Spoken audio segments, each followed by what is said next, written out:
Ježiš sa narodil v maštali. Maštal ozajstná, maštal je nepríjemná vzdušná sieň, akú postavili synom Dávidovmu kresťanskí maliari, ako by sa hanbili za to, že ich Boh ležal v biede a špine.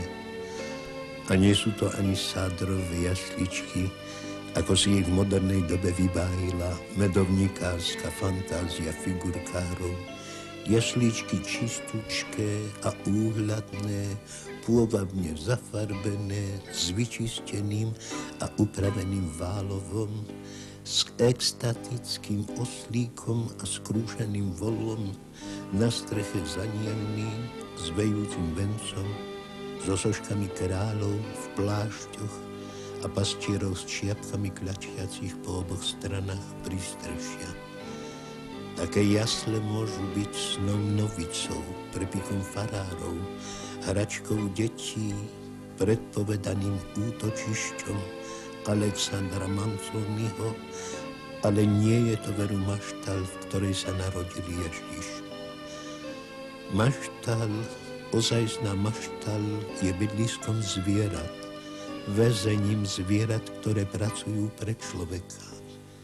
Starodávna chudobná maštal dávnych krajov chudobných, kraja Ježišovho, nie je stĺpová sieň s piliermi a hlavicami, ani maštal dnešných boháčov, postavená podľa predpisov, alebo elegantný štedrovečerný Betlehem. Maštal to sú iba 4 drsné múry so špinavou dlážkou a so strechou z hrát a dosák. Opravdivá maštal je tmavá, nečistá, smradlavá, vyčistený je len válov, kde gazda kladie seno a krm. Jarné lúky svieže za jasných rán, vetrom zvlnené, obliaté slnkom, vlhké, voňavé, boli skosené. Kosa zožala zelenú trávu, vysoké jemné listy a odrezala aj rozbité krásne kvety, biele, červené, žlté, belasé. Všetko zvedlo, uschlo, dostalo jednotnú šedivú farbu sena. Statok pozvážal do domácich šôb mŕtvú korisť mája a júna.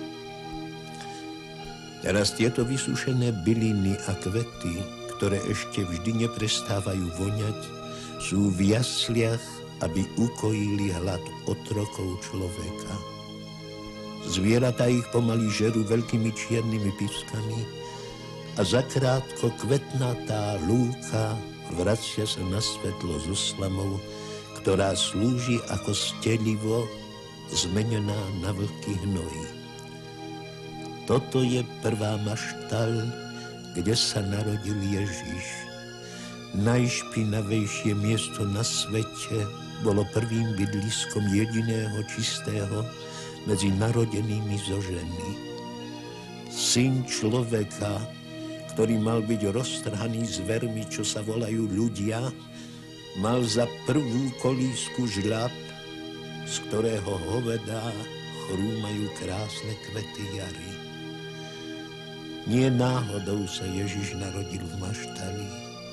Nie je azda svet obrovskou maštalou, kde ľudia žerú a špinia, či azda pekelnou alchýmiou nemenia najkrajšie, najčistejšie a najvyššie veci na výmety, potom sa rozťahujú na hromadách hnoja a to volajú vychutnávaním života. Na zemi v dočasnom chlieve, kde ani všetky ozdoby a voňavky nemôžu zakryť hnoj, zjavil sa jednej noci Ježiš, zrodený z nepoškvrnenej panny, ozbrojený iba nevinnosťou. A prvý, čo sa klaňal Ježišovi, bol zver, nie človek. Medzi ľuďmi hľadal medzi jednoduchými deti. Ešte jednoduchšie a krotkejšie ako deti ho prijali domáce zvieratá. Čo aj ponížené, čo aj otroci bytostí slabších, ale ukrutnejších ako oni, osol a vôl videli kľačať pred sebou zástupy.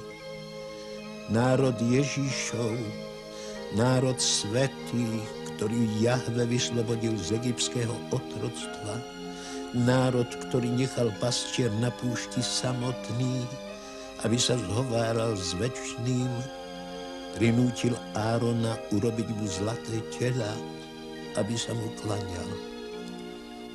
Osol bol v Grécku zasvetený Áreovi, Dionýzovi, Apolónovi, Hyperborejskému. Balámova oslica, múdrejšia než mudrc, zachránila svojimi slovami proroka. Ochos, král perský, postavil osla v chráme boha Vtáha a kázal sa mu klaňať. Niekoľko rokov pred Kristovým narodením jeho budúci vládca Oktávián, zostupujúc v predvečer bitky pri Akciu ku svojmu loďstvu, stretol pohoniča s oslom. Zviera sa volalo Nikón, to značí víťazný.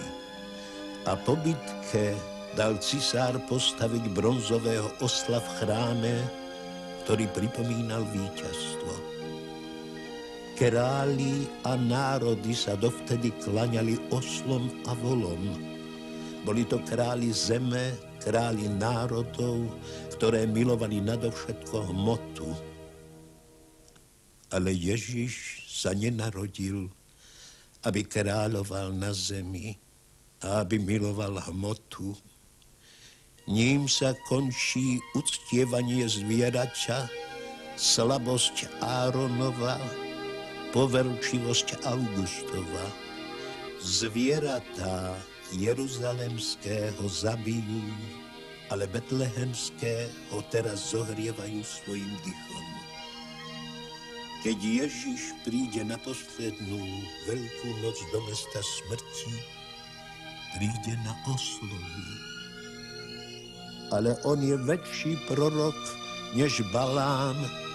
Prišiel spasiť všetkých ľudí, nie len Židov samých, a neustúpi z cesty ani vtedy, keď sa všetci jeruzalemskí somári rozfúkajú proti nemu.